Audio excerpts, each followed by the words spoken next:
নমস্কার বন্ধুরা, আজকে আবার একটা নতুন রেসিপি নিয়ে আপনাদের সামনে চলে এসেছি। আজকে আমার রেসিপি হচ্ছে হাতে মাখা মাংস।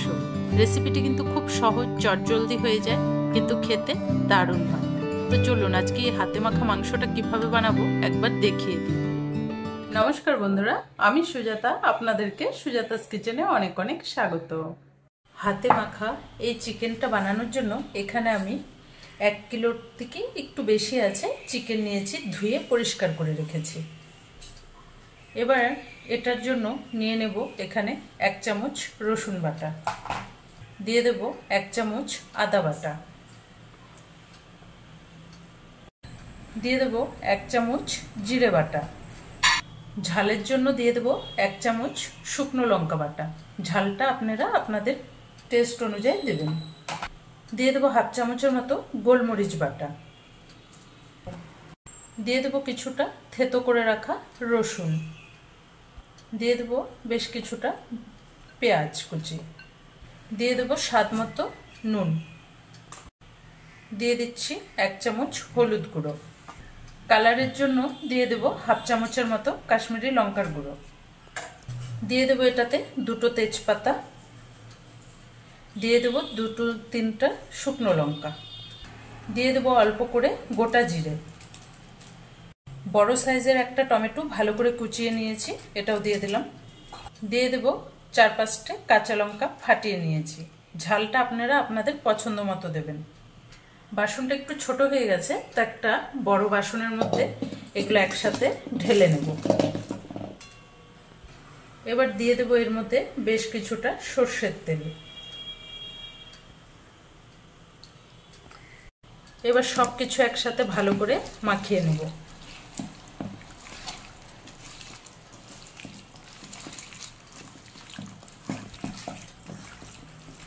মাংসটাকে ভালো করে কিন্তু মাখাতে হবে।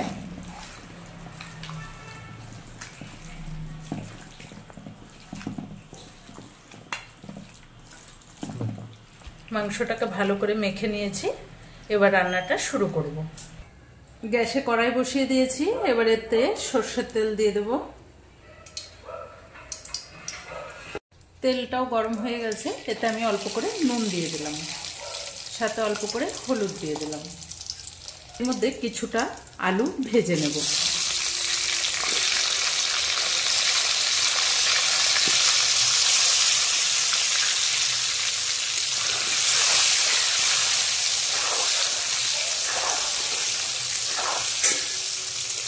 আলুটাকে সুন্দর মতো লাল লাল করে ভেজে নেব। তো এবার একটু ঢাকা দিয়ে দিচ্ছি। আলুটাকে লাল লাল করে ভেজে নিয়েছি, এবার আলুগুলোকে তুলে নেব। আলুগুলো সুন্দর করে ভাজা হয়ে গেছে, এবার এই আলু ভাজার তেলে মেখে রাখা মাংসটা দিয়ে দেব।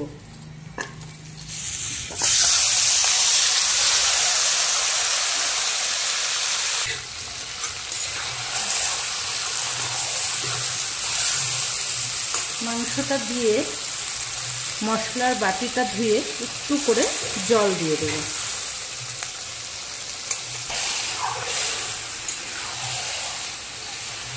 এই রান্নাটা আপনারা কিন্তু মাটন দিয়েও করলে খুব ভালো লাগবে, খুব চটজলদি হয়ে যায়।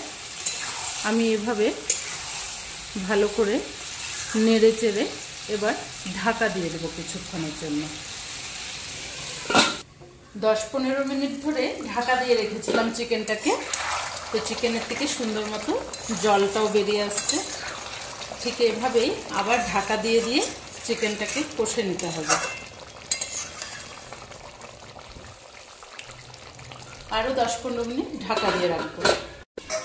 আরও 10-15 মিনিট সুন্দর করে ঢাকা দিয়ে দিয়ে এর মাঝে কিন্তু 1-2 বার করে করে নেড়েও দিয়েছি। তো ঠিক এভাবেই আরও কিছুক্ষণ ভালো করে কষতে হবে। মাংসটা যতটা কষা হবে খেতেও কিন্তু ততই টেস্ট হবে। তো এই সময় এবার আমি ভেজে রাখা আলুটা দিয়ে দেব। মাংসর থেকে ঠিক অনেকটাই কিন্তু তেলটাও ছেড়ে ছেড়ে আসছে। তো আরও কিছুক্ষণ কষবে, এবার আলুটা দিয়েও কিছুক্ষণ আমি কষাবো।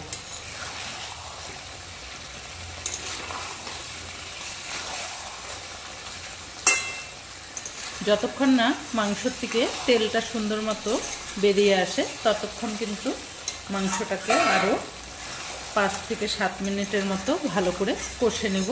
এখন আর ঢাকাটা দিব না, ঠিক এভাবেই নাড়তে নাড়তে কষতে থাকব। আরও 7 থেকে 8 মিনিট আমি সুন্দর মতো কিন্তু কষিয়ে নিয়েছি। আলুটা দেওয়ার পরে দেখুন মাংসর থেকে একদম সুন্দর মতো কিন্তু তেলটা উঠে এসছে, মাংসটা সুন্দর মতো কষা হয়ে গেছে। এবার এর মধ্যে দিয়ে দেব গরম জল। আমি আগে থেকে ফুটিয়ে রাখছিলাম গরম জল। মাংসতে কিন্তু কাঁচা জল একদমই দেওয়া যাবে না, গরম জল দিলে টেস্টটা ভালো আসবে। একটু ঝোল করব তো একটু জলটা বেশি দিলাম।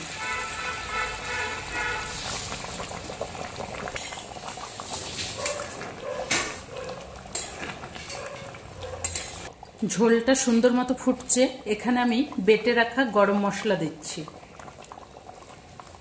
গরম মশলা বাটাটা দিলে এই রান্নাটাতে কিন্তু খেতে সেন্টটা খুব সুন্দর আসবে। তো আজকে কিন্তু সব কিছু আমি বাটা মশলা দিয়ে রান্নাটা করলাম, আর এই রান্নাটা কিন্তু বাটা মশলাতেই স্বাদ হয়। গরম মশলাটা দেওয়ার পরে এবার আমি এগুলোকে সব কিছু একসাথে কুকারে ঢেলে নেব।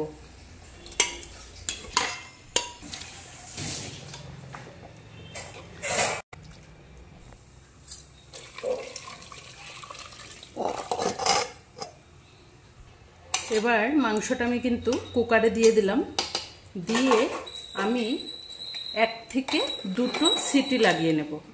ঠিক এভাবে আপনারাও একবার রান্নাটা করে দেখবেন, খেতে কিন্তু দুর্দান্ত হবে। এবার 2টো সিটি লাগা পর্যন্ত অপেক্ষা করতে হবে।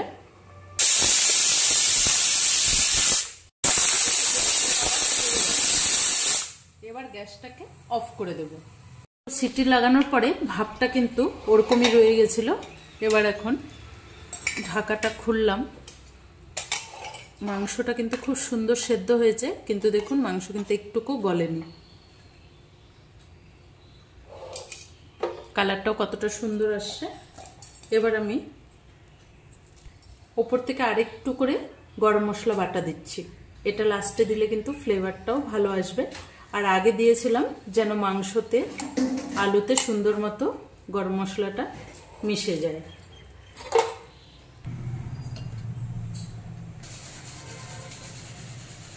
এভাবে কিন্তু চিকেন আপনারা যদি ঘরে বানান, খাসির মাংসর থেকে কিন্তু কোনো অংশে টেস্টটা কম হবে না।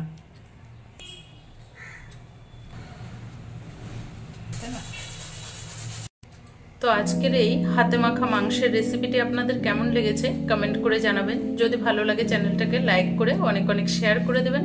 আর যারা এখনো চ্যানেলটাকে সাবস্ক্রাইব করেনি তারা প্লিজ চ্যানেলটাকে সাবস্ক্রাইব করে পাশে থাকা বেল আইকনটি প্রেস করে দেবেন। ধন্যবাদ।